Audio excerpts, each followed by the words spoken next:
dalam 5 tahun terakhir ini, kelompok-kelompok Islam seolah menjadi terasing di negerinya sendiri.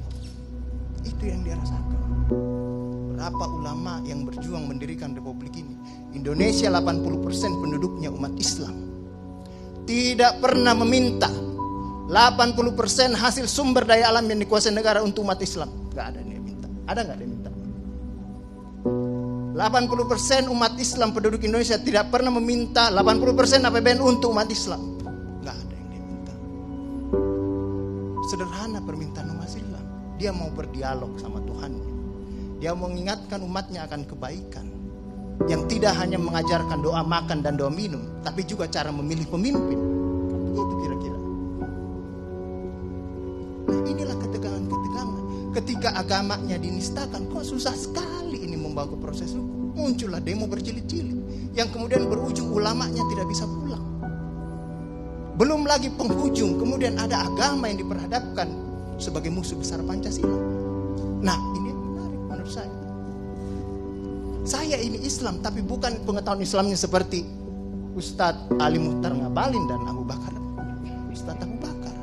Tapi dengan segala awam saya terhadap Islam, ketika saya ditanya Pancasila itu di mana dalam kehidupan saya, maka saya akan mengatakan bahwa ketika saya lahir, orang tua saya itu membisikkan Pancasila di telinga saya. Cuma bahasanya bukan seperti yang tertulis dalam Undang-Undang Dasar itu. Dia membahasakan Allahu Akbar, Allahu Akbar, Asyhadu an la ilaha illallah, Asyhadu anna Muhammadar Rasulullah. Apa yang saya dengar di situ? Ketuhanan yang Maha Esa. Hayya 'alas shalah. Apa yang saya dengar di situ? Mari kita bersatu sama-sama. Karena kita akan mendirikan sholat. Dan Al-Ankabut mengatakan sholat itu mencegah kamu dari perbuatan keji dan mungkar. Ada kemanusiaan yang adil dan beradab. Saya dengar di situ. Hayya 'alal falah. Mari sama-sama menuju kemenangan. Kemenangan yang bagaimana kita peroleh? Kerakyatan yang dipimpin oleh hikmat kebijaksanaan dalam permusyawaratan perwakilan. Kemenangan yang bagaimana? Keadilan sosial bagi seluruh rakyat Indonesia. Itulah kemenangan yang kita tuju. Kita kembali lagi takbir. Allahu Akbar, Allahu Akbar, la ilaha illallah. Kita ulang lagi. Dan Pancasila yang kita tiupkan itu 5 kali sehari, belum selesai di sini, selesai bunyi terus. Ya kan Ustadz kan? Belum selesai di daerah sini, selesai bunyi bertalu-talu terus. Seluruh dunia bertalu-talu. Inilah Islam. Yang kemudian sekarang dalam kelompok ini Ustadz Ali Muhtar Ngabalin, saya banyak belajar dari beliau. Inilah yang kemudian sekarang, kenapa kami mau diperhadap-hadapkan? Kenapa kami ada yang menjalankan keyakinannya ketika dia celananya cingkrang, radikal,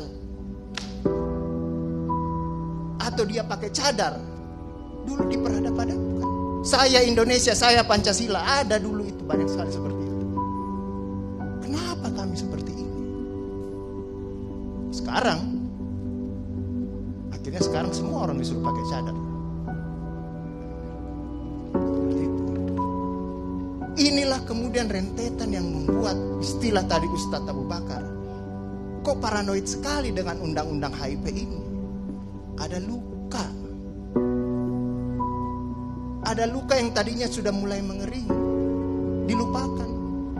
Tapi tiba-tiba ini kemudian dikhawatirkan, jangan sampai Pancasila ini mau dipakai sebagai instrumen untuk membibirkan kelompok Islam dan kelompok kita. Apalagi kalau kita baca RUHP itu, memegang kekuasaan pembinaan ideologi Pancasila ada sama presiden. Saya juga baca-baca sekilas tadi. Kok di situ ditulis pendidikan nasional menurut undang-undang ini itu berubah.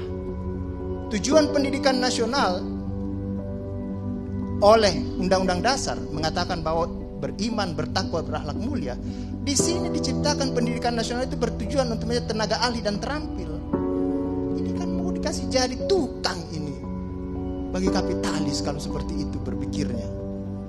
Nah, inilah yang kemudian yang dirasakan oleh kelompok-kelompok Islam dalam perspektif perjalanan konstitusional kita, bahwa ada yang tidak adil dilakukan oleh kekuasaan.